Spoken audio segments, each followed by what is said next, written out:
தற்போதைய அண்மை தகவலை பார்த்து கொண்டிருக்கிறோம்.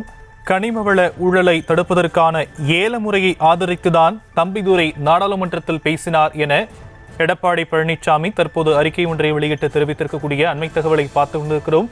விரிவான விவரங்களை செய்தியாளர் லதா வழங்க நாம் கேட்கலாம். லதா, தன்னுடைய கண்டன அறிக்கையில என்னென்ன விஷயங்களை எதிர்க்கட்சித் தலைவர் குறிப்பிட்டிருக்கிறார்? வணக்கம்.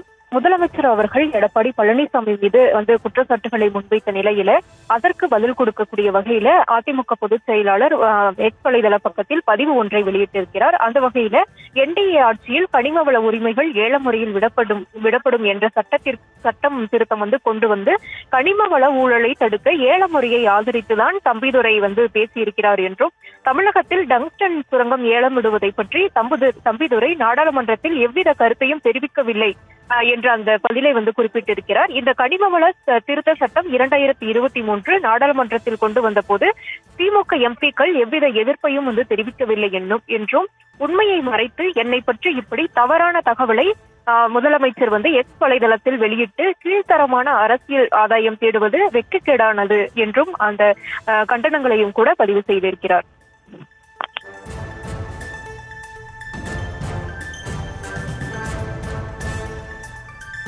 தற்போதைய விரிவான விவரங்களுக்கு நன்றி லதா.